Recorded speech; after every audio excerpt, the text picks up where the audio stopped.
Sorry, sure. It's not allowing me to share my video whilst I am presenting, so I'm going to start with the video first, and then we do the introduction, then I'll reshare. All right, no problem.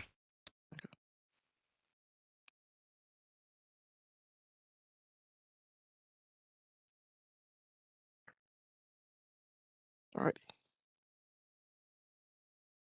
Enhancing organizational success through effective recruitment and selection and performance management. That is the name of our presentation today, and our key contributors are myself, Craig Goff, Miss Karelle Jones, Miss Shantelle Davis Baker. Our lecturer for the evening, Mr. Alex Shaw, has given us the wonderful task of our topic, plan and administer human resource policy and lead a team to identify and achieve goals.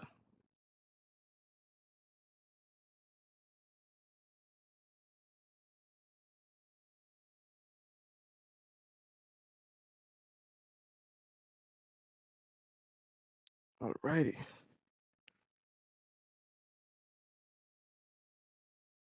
Sorry. With that said, we have taken the opportunity to look at a wonderful company, Nestle Jamaica, which is a member of the Nestle ADC, which is the Anglo-Dutch Caribbean region, and looking wider at Nestle Global, which is headquartered in Switzerland.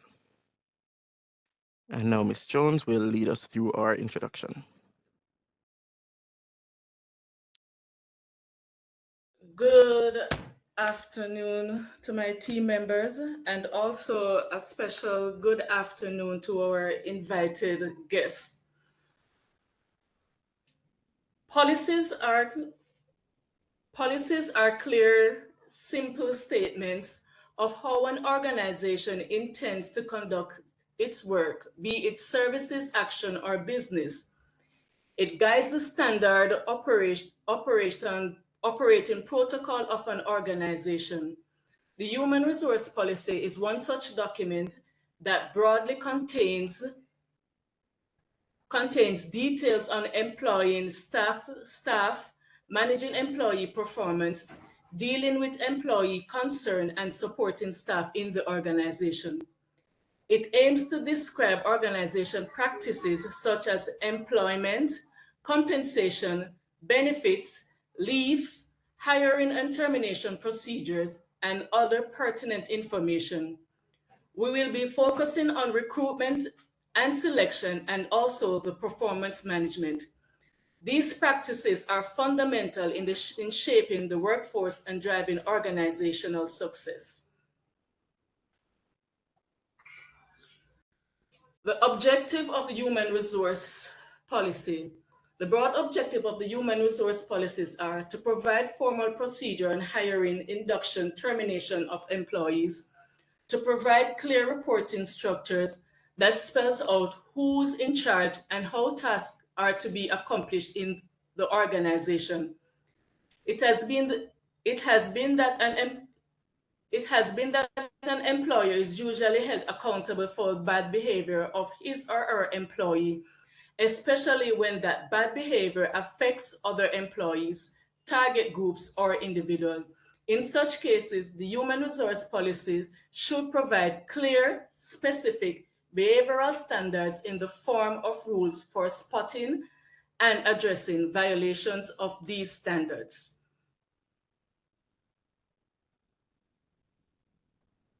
I now hand you over to Mr. Goff.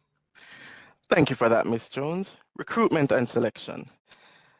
Wow, these sounds like very big words but let's see if we can break it down to make it a little easier for us to understand. So what is recruitment and selection? The American Psychological Association 2018 describes this as recruitment is the process of finding potential candidates, while selection is choosing the best fit among them for specific roles. According to APA, that's the American Psychological Association, they are essential HR functions, crucial for acquiring talent aligned with organizational goals. Now, Nestle being the global leader, we take this very seriously. Recruitment and selection, we have an entire branch of the company devoted to talent acquisition and talent retention. Now, just giving you the recruitment and selection process. Seems a little complicated, yes, but let's simplify it. Right? The key components of this policy. Now, recruitment and selection policy composes of several key components. Just touching on a few of these, job analysis is the first one. To understand the role requirements. What is required of the role? What type of work is going to be needed? What the persons will need to be doing? The working conditions. All of this is key to developing your policy. Your policy has to be able to speak to what the organization's human resources will be. So we know personnel is very vital. Speaking to now the recruitment strategy, which is number 2, and vacancy announcement through various channels.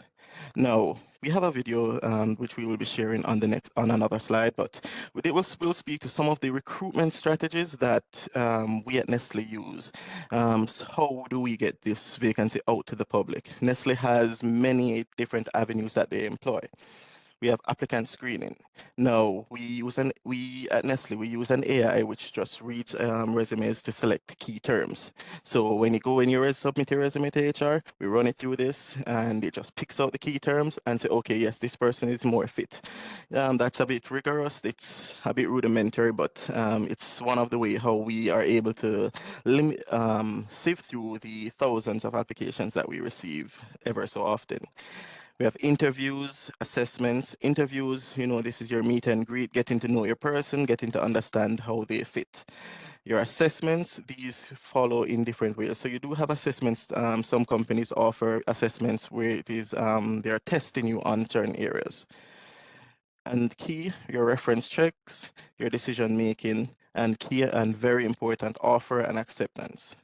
Now, at Nestle, from our global HR department, under our policy, we take it a bit further in terms of our probation review. Now, Nestle's probation review is actually called a 360-degree feedback. So this is done at the end of 6 months. But prior to that, your manager must give you your 30, 60, 90 evaluation, meaning what it is that you need to achieve within the first 30 days of your employment, what it is that you need to achieve within the first 60 days of your employment, what it is that you need to achieve within the first 90 days of your employment. This evaluation is used to ensure that you're not going in blind, you're not just working blindly, you know exactly what you're focused on, what your tasks are, and it's clear, it's concise. How significant is this policy? Now, recruitment and selection, as I mentioned before, it's crucial for any organization, right? In a company like Nestle, Nestle being the global leader in food and beverage, this is even more so. This bears the most significance as it relates to talent acquisition and retention. As I mentioned at Nestle, we have an entire department from our global team that is devoted to talent acquisition and retention. This means that we are trying to get the best fit, the best persons. We are trying to train the futures, and we're trying to keep these employees. That all forms are part of our recruitment and selection, because we don't just want to recruit persons, bring them into the organization, and have them leave. So part of our recruitment is retention, maintaining brand reputation. Nestle, again, the global standard. We have to be the best. We have to have the best. And in being the best, our brand is known worldwide. We have to maintain that reputation. We have to maintain the reputation of being the best. So the key significance of this policy, the rationale, why do we have this policy? Why do we have such a rigorous policy? We have to maintain our brand. We have to drive innovation and growth. Again, industry leaders have to be ahead of the curve. And to be ahead of the curve, you have to be able to recruit the best talent. You have to be able to reach persons where they are. You have to be able to motivate persons to want to work for you, right? We have the cultural alignment and employee engagement. Now, now this speaks to how best persons acclimate to your environment. How are your employees engaged? How do they feel as a part of the company? Or last but not least, legal compliance and risk mitigation. legal compliance, meaning Nestle not just has to comply with the local laws regarding employment within the market. However, we also have the global standard. So everyone across the world, regardless of what, we have to ensure that we are conforming to the global standard, which the global standard is always, if you ask any Nestle employee, harder than the laws for the company. Right? Now, some key terms and subheadings. I'll hand over to Miss Baker so that she can run you guys through this. Good evening, everyone. I am Shantelle Davis-Laker, and I'll explain the different key terms and subheadings that is utilized in development of policies. We have key terms such as introduction, scope, key definitions, policy statements, responsibilities, procedures, compliance, review, and revision.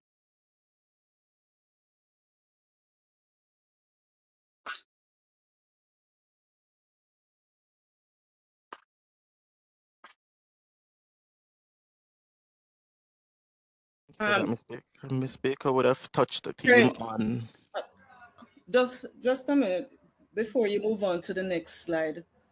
As it relates to the 8 scopes, the 8 key terms and subheading that makes up the policies. For the introduction, this section provides an overview of the policy and its purpose. The scope of the policy defines the boundaries and applicability of the policies.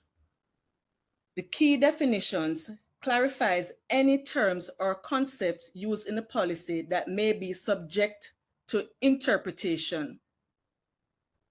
The policy statement clearly states the objectives and principle of the policy. Responsibilities. The responsibilities outline the roles and responsibilities of the individual or departments in relation to the policies. The procedures. Procedures details the steps or action to be taken to implement the policies. Compliance. Compliance describes how adherence to the policies will be monitored and also enforced. Review and revision. This specifies the process for reviewing and updating the policies as needed. You can go ahead now, Mr. Goffe. Thank you very much for that, Karelle and Chantel. You guys are wonderful. Now, guys, we were talking about some strategies for recruitment, and here we have included links to our policies. We will be uploading them so that we can Sir Shaw, you can actually have these to look through. But the links are here. Once you get the slide, and you'll get the policies as well. But let's look at the short video that I had mentioned, guys. Working at Nestle.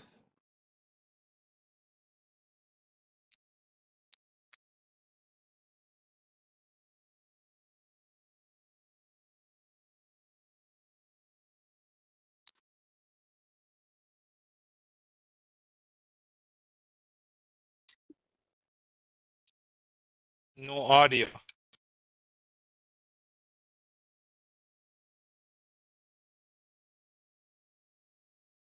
So guys, that is one strategy how we can get the job out there, or get the advertisement for the job out there. Nestle has this program called the Nestle Needs Youth, which is directed at building up personnel, giving persons training. So as you leave school, they target persons who are leaving school leavers, so that you are brought into the workforce and you're engaged. No, we've been throwing around these words a lot. Policies versus procedures, policies, procedures, policies, procedures, P&P. But let's talk about them. Let's take a minute to talk about them. Right? And here's a video that I know you will love.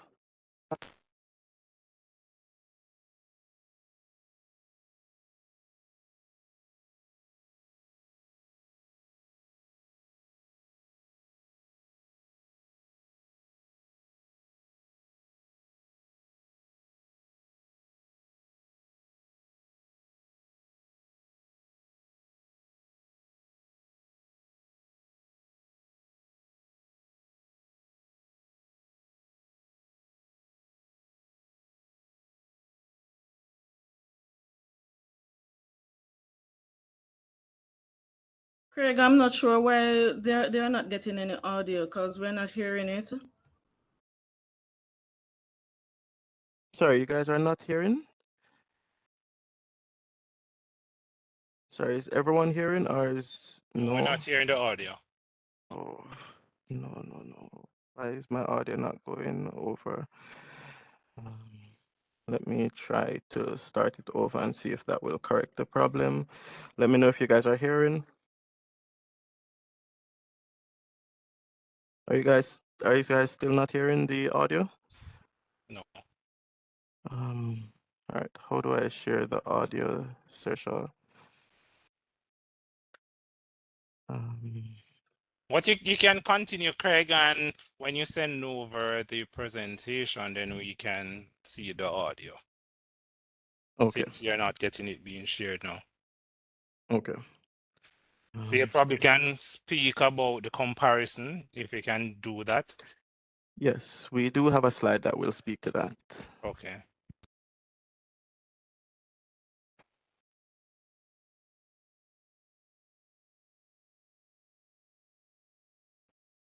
All right. So, to gear this off, Ms. Baker will be leading us through policy and procedures.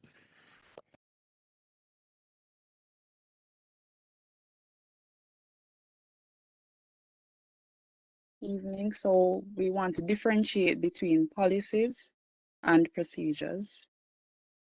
So what is a policy? A policy is a formal standard that provides the overall guideline on how your organization conducts operations on a specific topic. It is used to set direction and influence certain decisions. It also characterizes the general course of action, objectives, and boundaries for that decision. How you know if a policy is good? It must be clear and you must be able to understand it. People affected by the policy also share their input in its creation as well. So it has a logical and consistent framework. It also explains the rule governing a decision, but it does not show how to implement it. It explains, all right, again, and it employees can easily access it. Unlike in my situation, I was turned down. No, it shouldn't be that way.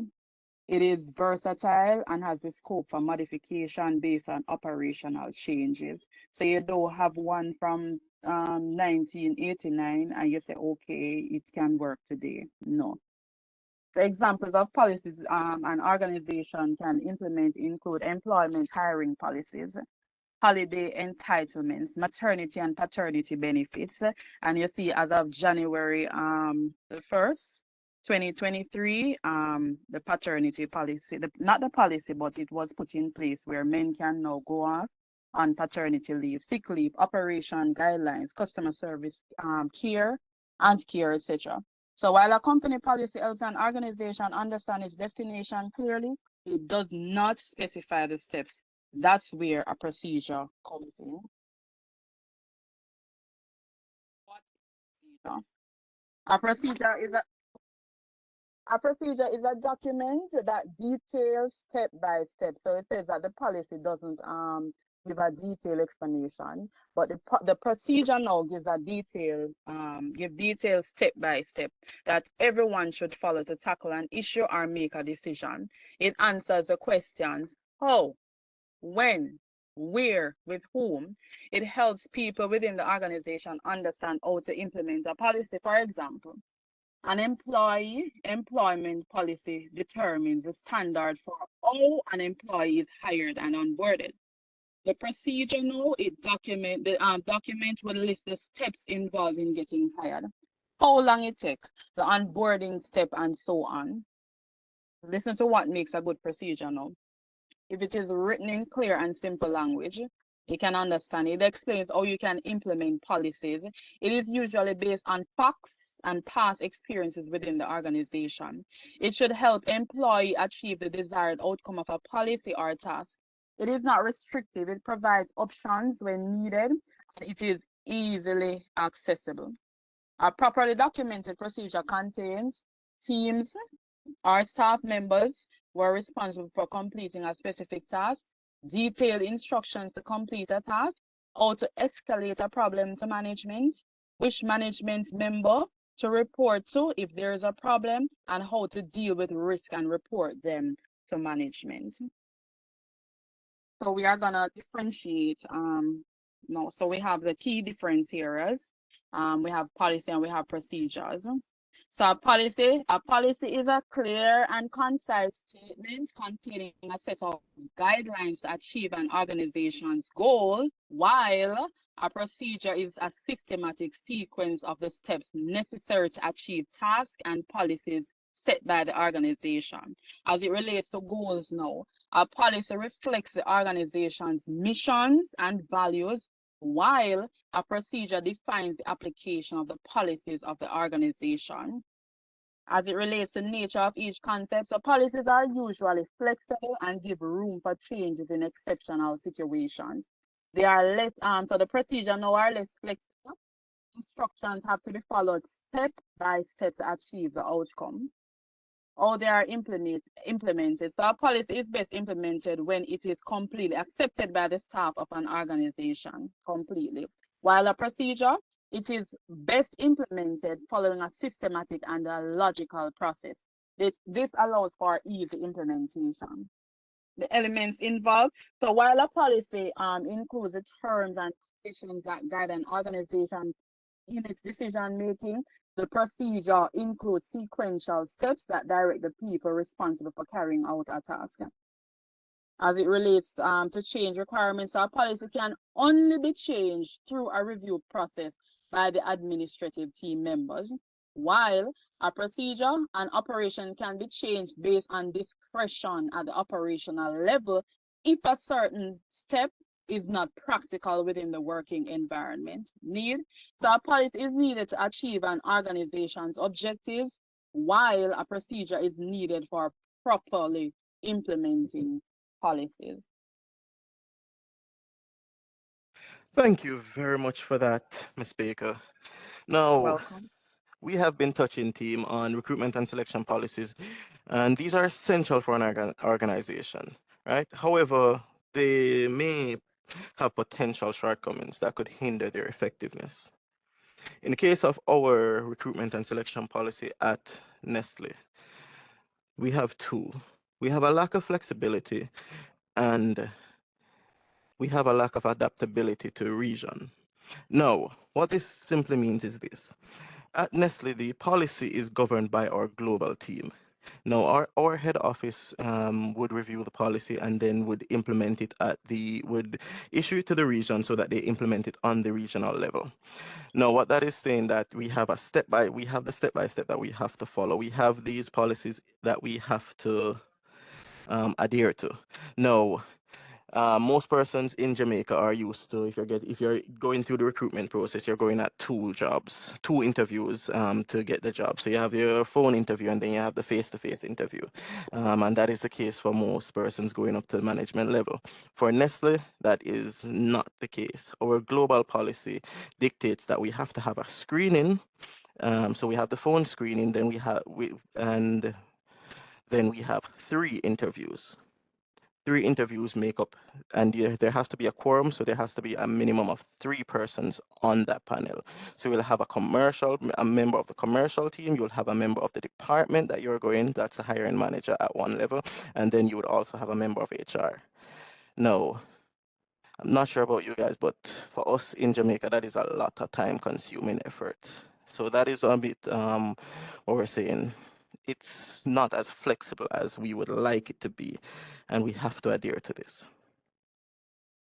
Now, let's talk about some of the pros and cons, the advantages and the disadvantages of this wonderful policy, guys. Now, we have, I like to go with bad news first. So let's start with the disadvantages, right? This policy, like, at times, guys, is very rigid. It has rigidity, meaning Nestle's standardized recruitment process may lack the flexibility to adapt to the specific need or preferences of candidates.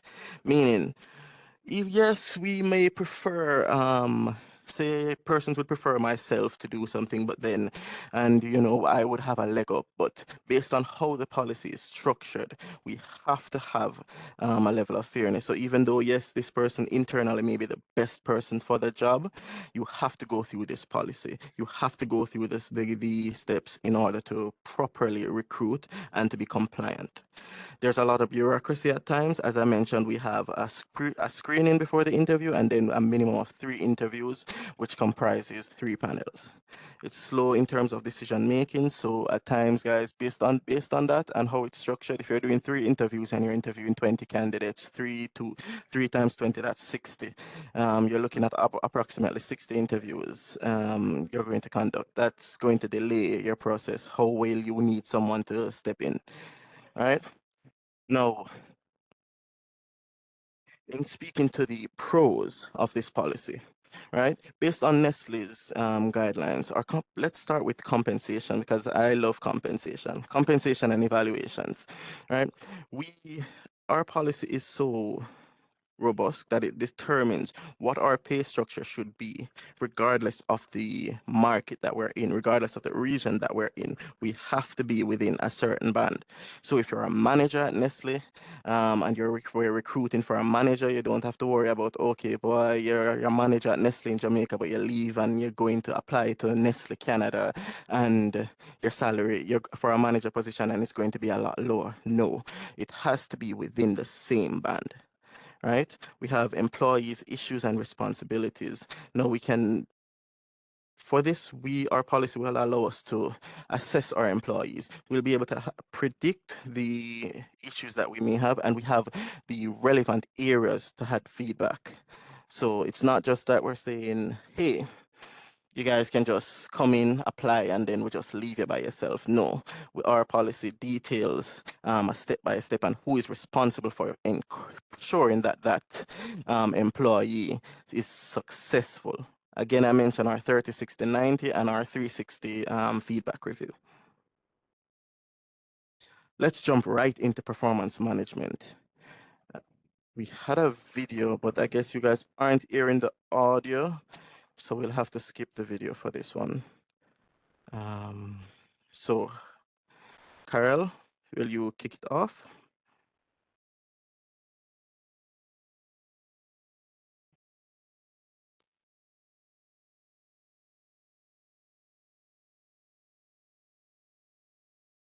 Good evening again, everyone. What is performance management? To answer the question, what is performance management, Michael Armstrong and Angela Barron offered a very concise definition which states that it is the systematic process for improving organizational performance by developing the performance of individuals and team.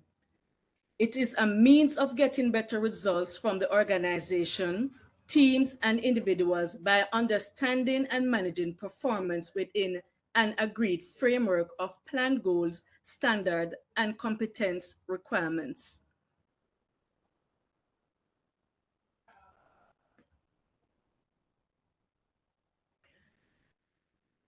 Provide a rationale and significance for performance management policy within the Nestle Jamaica Limited. All right, guys. So we're looking at goal alignment. Now, Nestle, as well as I know most companies may do this, they hire goals. So each employee's goals, or rather the goal for your function, must be aligned with the company's overarching goal. So Nestle Global team will set our goal for the year, and then that will be disseminated to the zone will disseminate to the region to the market to the respective companies, and companies via departments and respective employees. So ensure that whatever we're doing is leading towards the goal of the company. And that leads us directly into our next section, which is productivity boost. Now, if you have all your gears turning in the same direction, all your employees are aware of what is needed, the policy well circulated, guys, we're going in the right direction, we're going in the same direction, that will increase our productivity. It offers transparency because these policies will allow us to say, okay, what is the metric to measure your performance? What is the metric? What metrics are you using to measure your performance? How are you able to properly gauge your performance? Who is the held responsible? What task needs to be done? And that leads directly into continuous improvement and recognition. And then leadership development. Nestle has this wonderful program called under the Needs Youth program, which is our management trainee. We are developing managers for every industry. Steps for the implementation of a policy. Now, these steps are very, very important, right? And we'll start. We have policy develop, the policy development. Policy development, guys, we'll assess the need for the policy. We will go through the relevant area to ensure that, okay, we identify the need for the policy, we conduct our relevant research, we gather the input from our stakeholders, we draft the document, a policy, and then we go through an approvals process. Approval process, I won't touch on approval process right now, guys, because I have a next slide to speak to that. But our communication plan, how do you get the information out to your team, right? Training and education, how do you educate persons? How do you keep persons informed about this policy? Implementation timeline. What time frame are you using? When do you want this implemented? Monitoring and evaluation. Who is responsible for monitoring the policy? Who is responsible for ensuring that the policy is working? Enforcement and compliance. Ensure who is responsible to enforce the policy, to ensure that the policy is in full effect. Who is responsible for making sure that we're compliant? Compliant meaning that we're adhering to the policy. And continuous improvement, ensuring that every step of the way we are improving along the way. Now, at Nestle, our approval process for our policy is very rigorous, right? And I must add that the two last slides are a bit rudimentary, but let's go through the main process. We start with the process owner who drafts the policy. Now, the drafting of the policy, guys, that as we mentioned is the development of the policy, right? So now you in your department, you at some areas or at some level you will be tasked to develop a policy, review by a department head. Now every department has a head, so whether you're the head of supply chain, you're still in a specific function, so you have a person who you report to. Now following that, if the department head signs off, it moves on to the HR review. HR has to review the policy. Whatever policy we're developing, regardless of what area of the company, operations, productions, finance, it has to be compliant with the laws. So it has to go through an HR review. It has to go through a legal review. Following these review, you go back to the department head for the sign off. If at any point during this approval process there is changes. So if you send to HR and HR say, no, you can't have your employees following this policy, this is against the law, it goes right back to the process owner. If it reaches all the way up to the legal team and the legal team says, no, this is against the law, back to the process owner. The process owner has to be the one to amend the policy, and then it goes back through the review, and they have to document the edits that they made. So you're going to say, okay, you changed this in the policy based on the advice of the legal team. You have to document that to say, okay, you have another sub-heading to say this was changed based on that recommendation. The final policy will not include it, but the draft documents have to include it so that the department head can see, or the relevant persons approving will see, why am I getting back this document? Now, once everyone signs off, HR, the department head, legal, it has to go through our MLT. Now, unlike most companies that have a EMC, which is our executive management committee, we don't have one at Nestle. We have a management leadership team, all right? And that team is basically our executive body that has to sign off on the policy. We have it at a regional level, and then we have it at a global level.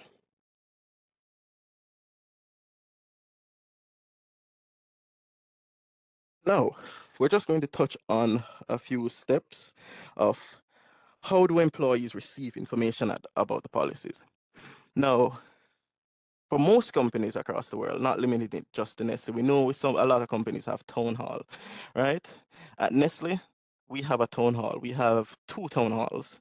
We have a monthly town. We have two monthly town halls. We have a local town hall for the market, and then we have a regional town hall. So the ADC. So you know exactly what's happening at the global level. Now, if you have a policy that is going to be implemented, once it is communicated at the monthly town hall, then 30 days following that is the effective date of the policy. So Nestle is not going to just come and say, okay, this policy is now effective immediately. No, we give our employees time to adjust. At Nestle, we have something that's called a total reward statement.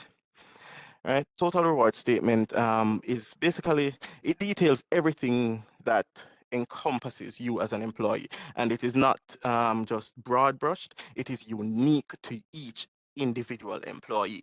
So it will govern all policies that would go for your job. It will govern all your benefits. It will govern all your compensation. It will govern everything that you're eligible for in the company, whether learning and development or loans or other things. Now, we get email memos and printed memos. This is something that we can ascribe to at every level, right? So how are employees kept informed about the changes and developments in the organization? Now, I know these are some terms that are just thrown out there, so let me just take a while to clarify these. So at Nestle, sorry, we have three different levels of reviews. We have a DOR, which is a daily operational review, which is a daily meeting with your department. So your department head comes, your department head or your supervisor is usually the one who leads these. You have a weekly operational review. So this is usually level at the senior managers. They come and they lead these. You have the monthly operational review. Now, this is where our MLT usually chairs. So you will have these persons always coming to give you this information. You have these forums that you can reach out to your employees, to your supervisors, managers, executives at every level. At Nestle, we also utilize Workplace by Meta, which is like Facebook for work. And again, we mentioned the monthly town halls, total reward statements, and emails.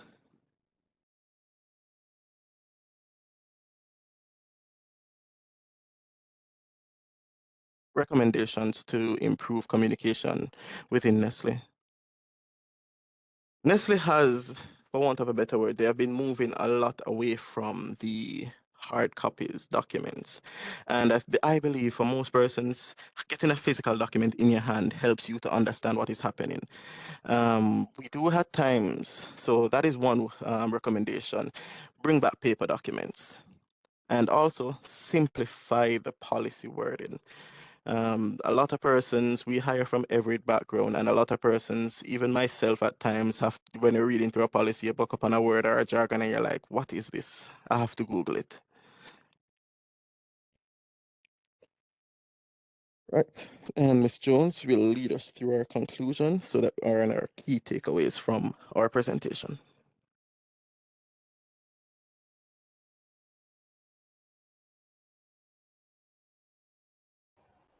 In conclusion, by far, I know a lot of my fellow teammates and myself are saying Nestle is the place to be. Nestle is the company to join. So speaking on behalf of some of our team members, Craig, whenever there's a massive recruitment, please inform us. Recruitment and selection as defined by the American Psychological Association are vital HR functions aimed at finding the right talent for specific roles. At Nestle, these processes are crucial for talent acquisition, brand reputation, innovation, culture alignment, and legal compliance. While effective Nestle recruitment and selection policies may face challenges such as rigidity and global adaptability, the process offers global reach and structured approach but can be slow and bureaucratic. Performance management is another critical aspect for Nestle, ensuring that employees align with organization goals and grow professionally. This process involves setting goals, providing feedback, evaluating performance, and rewarding achievements. Implementation, such as policies, requires careful planning, communication, and execution. Nestle's approval process ensures thorough review and compliance before implementation, ensuring alignment with strategies and objectives.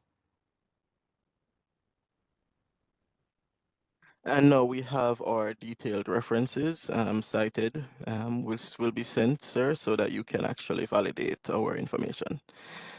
And on behalf of my team, guys, I want to say thank you for giving us this opportunity to share this information that we have acquired, to share my experience working at Nestle, and to encourage everyone to reach out to your policy, read your policy, ensure that you know what is applicable to you. Thank you. Thank you.